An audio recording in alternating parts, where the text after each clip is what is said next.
বিদ্যুৎ ও জ্বালানির দ্রুত সরবরাহ বৃদ্ধি আইনে মন্ত্রীর একক ক্ষমতা বলে সকল কাজ করতে পারবেন আইনের এই ধারা অবৈধ, অসাংবিধানিক, জনবিরোধী বলে রায় দিয়েছেন হাইকোর্ট। বিদ্যুতের কোনো চুক্তি নিয়ে প্রশ্ন তোলা যাবে না, এই ধারাও বাতিল করা হয়েছে। বিচারপতি ফারাহ মাহবুব ও বিচারপতি দেবাশিস রায়চৌধুরীর হাইকোর্ট বেঞ্চ এই রায় দেন।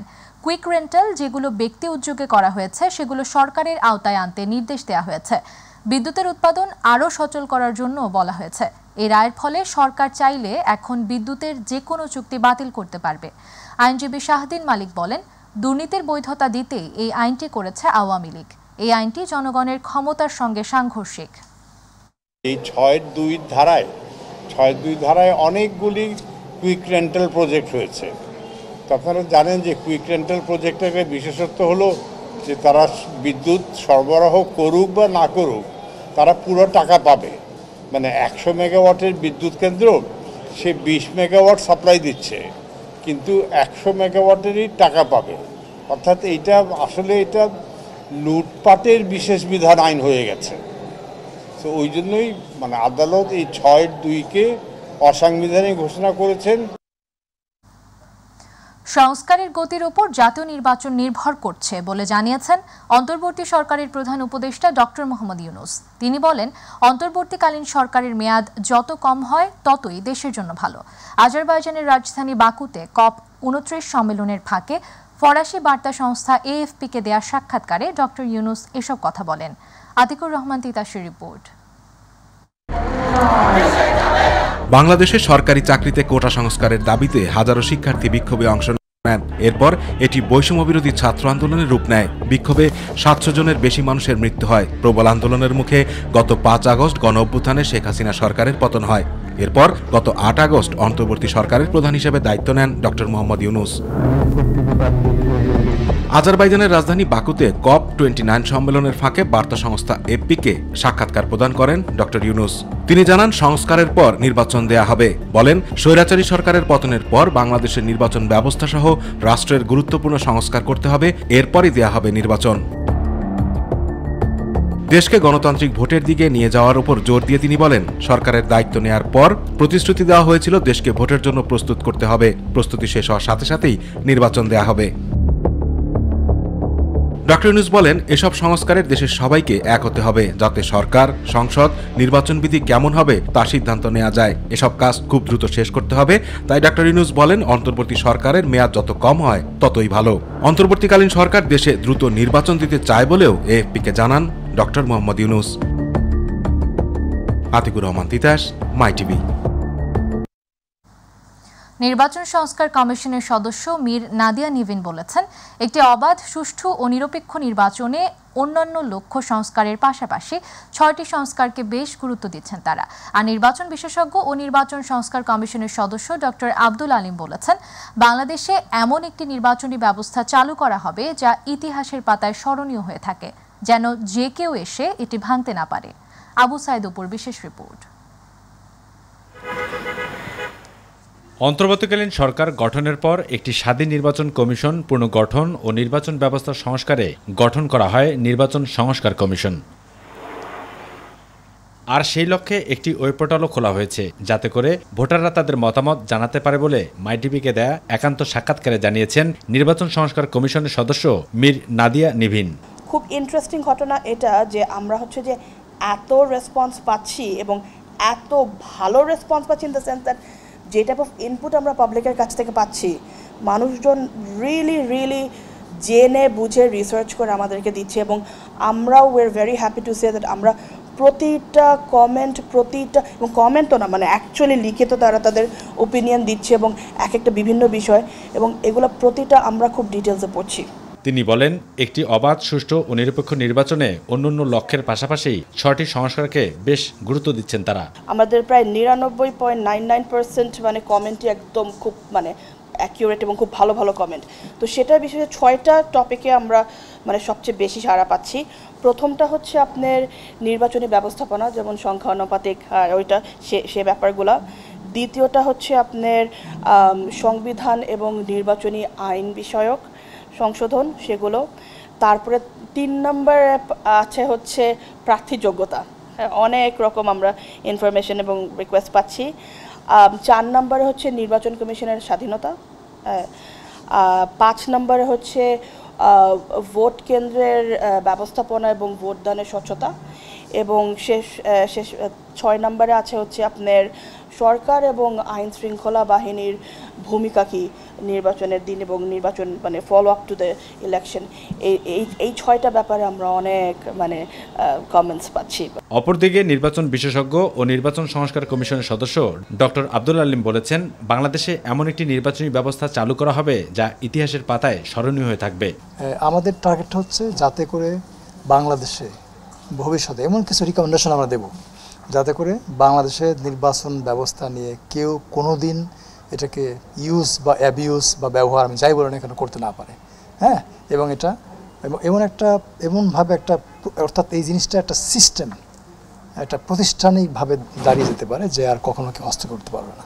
তবে দ্বিকক্ষ বিশিষ্ট পার্লামেন্ট ও সংখ্যানুপাতিক নির্বাচন ব্যবস্থা নিয়েও কথা বলেন ডক্টর আব্দুল আলিম। ঐক্যমত ছাড়া কোনো কাজ করতে গেলে সেটা নিয়ে প্রশ্ন উঠবেই। এই জন্যে যদি এই কাজগুলো একান্তই করতে হয় তাহলে সবাইকে এক জায়গায় বসতে হবে, কথা বলতে হবে, ঐক্যমতে আসতে হবে। আলোচনা সমালোচনা যাই হোক না কেন, দেশের মানুষের কাছে গ্রহণযোগ্য নির্বাচন উপহার দেয় এই নির্বাচন সংস্কার কমিশনের মূল লক্ষ্য।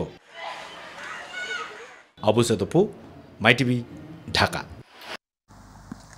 আজারবাইজানের প্রেসিডেন্ট ইলহাম আলিয়েভের সঙ্গে সাক্ষাৎ করেছেন অন্তর্বর্তী সরকারের প্রধান উপদেষ্টা অধ্যাপক মোহাম্মদ ইউনুস। আজ আজারবাইজানের রাজধানী বাকুতে COP29 জলবায়ু সম্মেলন কেন্দ্রে এ সাক্ষাৎ করেন তারা। এ সময় তাদের মধ্যে পারস্পরিক স্বার্থ সংশ্লিষ্ট বিষয় নিয়ে আলোচনা হয়। এর আগে গত বুধবার জাতিসংঘ মহাসচিব আন্তোনিও গুতেরেসের সঙ্গে এলডিসি উচ্চ পর্যায়ের বৈঠক হয়। এই রুদ্ধদ্বার বৈঠকে প্রধান উপদেষ্টা ডক্টর ইউনুসও ছিলেন। গণহত্যার সাথে জড়িতদের দ্রুত গ্রেফতার করার দাবি জানিয়েছেন বিএনপির স্থায়ী কমিটির সদস্য সালাউদ্দিন আহমেদ। সকালে রাজধানীর পঙ্গু হাসপাতালে জুলাই আগস্টের আন্দোলনে আহতদের দেখতে গিয়ে তিনি এ দাবি করেন। সালাউদ্দিন বলেন, বিএনপির পক্ষ থেকে সহায়তা করলে হবে না, সরকারের পক্ষ থেকেও আহতদের প্রয়োজনীয় চিকিৎসা সেবা দেওয়ার দাবি জানান। গণহত্যাকারী ফেসিবাদী আওয়ামী শাসক গোষ্ঠী শেখ হাসিনা এবং তার দোসররা তারা এখনো, আমি মনে করি এই আজকে যদি এই হাসপাতালে যারাই দেখতে এসছেন তারা এই দৃশ্য দেখার পরে এই ফেসিবাদী শক্তি কিভাবে এখনো মুক্ত বাতাসে ঘুরে বেড়ায় এবং কিভাবে বাংলাদেশের রাজনীতি করার চিন্তা করে আমার মাথায় আসে না। স্বাস্থ্য উপদেষ্টা নূরজাহান বেগমের পদত্যাগের দাবিতে রাজধানীর পঙ্গু হাসপাতালের সামনে বিক্ষোভরত গণ অভ্যুত্থানে আহত ব্যক্তিরা হাসপাতালে ফিরে গেছেন। রাতে আইন উপদেষ্টা ডক্টর আসিফ নজরুল, মৎস্য ও প্রাণী সম্পদ উপদেষ্টা ফরিদা আখতার, যুব ও ক্রীড়া উপদেষ্টা আসিফ মাহমুদ সজীব ভুইয়া, উপদেষ্টা মাহফুজ আলম ও প্রধান উপদেষ্টার বিশেষ সহকারী অধ্যাপক মোহাম্মদ সায়েদুর রহমান পঙ্গু হাসপাতালের সামনে আসেন। তাদের দাবি পূরণের আশ্বাসে সড়ক থেকে হাসপাতালে ফিরতে রাজি হন বিক্ষোভকারীরা। আজ সচিবালয়ে আহতদের প্রতিনিধিদের উপস্থিতিতে বৈঠক হবে।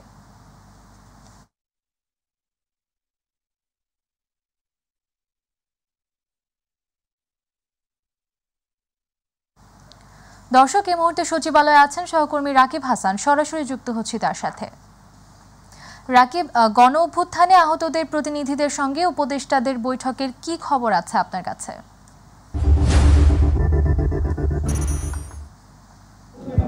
ধন্যবাদ উর্মি আপনাকে। আসলে যে কথাটি বলছিলেন যে আমরা জানি যে 24-এর গণ অভ্যুত্থানে যারা আহত হয়েছেন এমন একটি প্রতিনিধি দল আমাদের এখনই সচিবালয়ে তারা অবস্থান করছেন এই স্বাস্থ্য মন্ত্রণালয়ের সভাকক্ষে। তাদের আসলে বিভিন্ন বিষয়ে দাবি দেওয়া রয়েছে, সেই দাবিগুলো নিয়ে তারা বৈঠক করবেন আর বৈঠকে উপস্থিত হবেন। আমরা জানি 4 জন উপদেষ্টা এখানে উপস্থিত হওয়ার কথা রয়েছেন। এখনও পর্যন্ত তারা এখনও এই সভাকক্ষে এসে পৌঁছায়নি, তবে কিছুক্ষণের মধ্যে এসে পৌঁছাবে।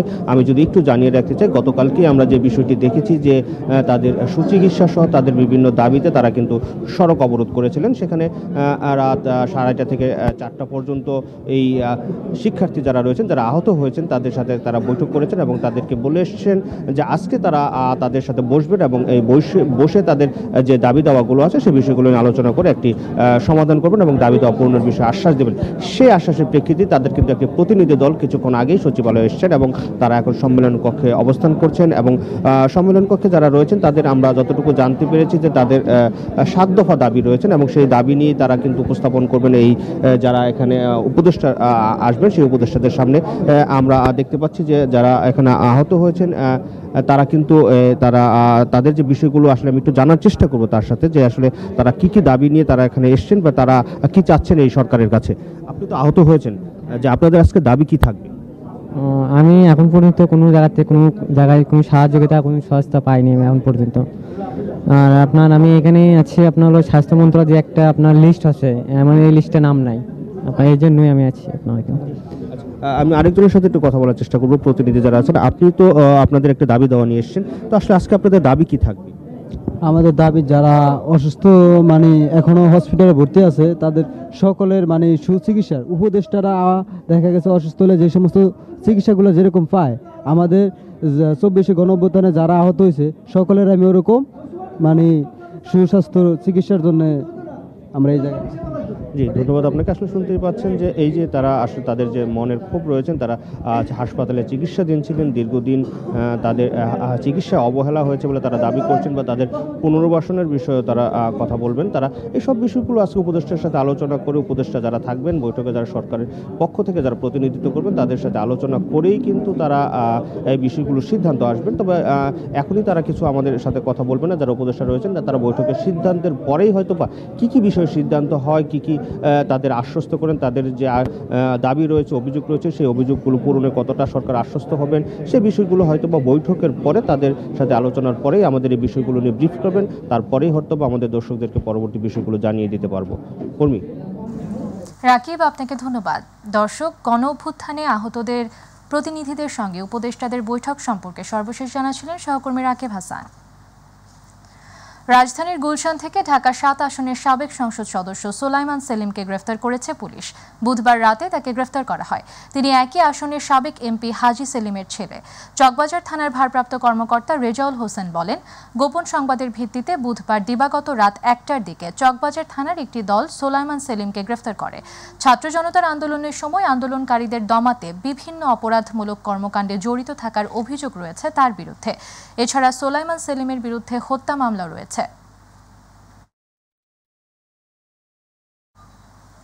সংবিধানের ৫৫ সংশোধনী বাতিল প্রশ্নে রিটের রুল শুনানি অনুষ্ঠিত হয়েছে।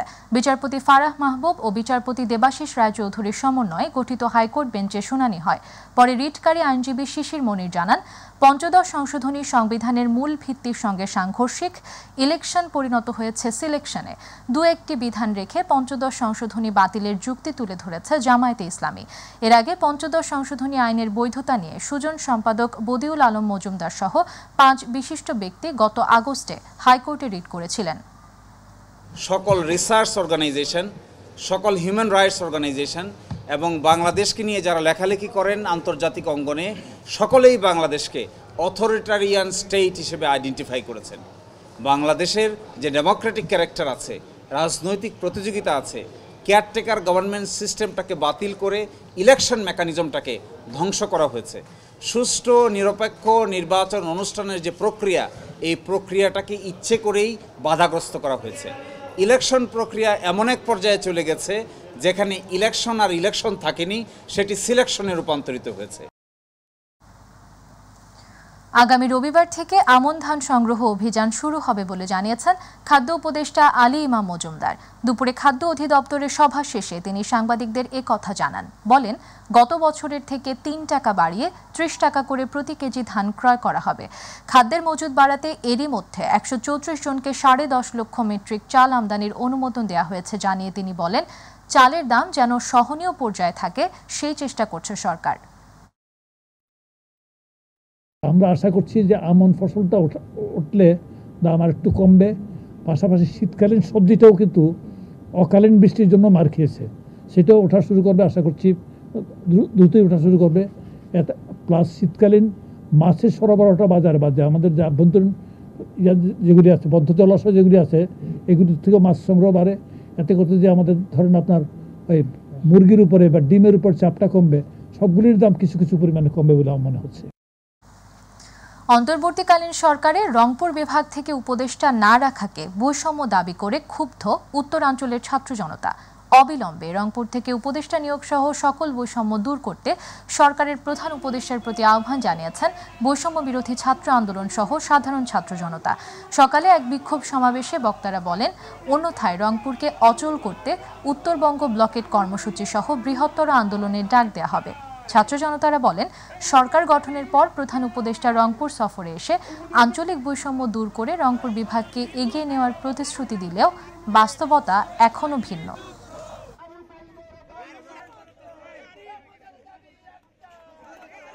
1 মাস আগে জন্ম নেয় সাজ্জাদ মোল্লার যমজ 2 বোন। তার 1 সপ্তাহ পর মারা যান মা। রাজনৈতিক মামলায় কারাবন্দী হন সাজ্জাদের দিনমজুর বাবা জামাল মিয়া। এতে সদ্যজাত 2 বোন সহ 3 বোনকে নিয়ে খেয়ে না খেয়ে দিন পার করছে সাজ্জাদ। পত্রিকায় প্রকাশিত এই ঘটনা নজরে নিয়ে শিশুদের দেখভাল করতে নির্দেশ দিয়েছেন হাইকোর্ট। স্থানীয় সমাজসেবা অধিদপ্তর ও গোপালগঞ্জের ডিসিকে এই নির্দেশনা বাস্তবায়ন করতে বলা হয়েছে। বিচারপতি ফারাহ মাহবুব ও বিচারপতি দেবাশিস রায়চৌধুরীর হাইকোর্ট বেঞ্চ শতপ্রণোদিত হয়ে আজ এ আদেশ দেন। অবগত করেছেন এবং ওনাদেরকে নির্দেশ দিয়েছেন যাতে ডিসি অফিসের অধীনে যেই সমাজসেবা অধিদপ্তর অথবা অফিস রয়েছেন তাদেরকে বলে দিয়ে এই বাচ্চাদের পরিবারের সাথে যোগাযোগ করে এদের খাবার দাবার থেকে শুরু করে সামগ্রিক ওয়েলফেয়ার এই ব্যবস্থাগুলো যাতে করে এবং কোনোভাবেই যাতে এদের দেখাশোনার এবং এদের জীবনের কোনো স্বার্থহানি অথবা কোনো ক্ষতিকারক কোনো কিছু না ঘটে।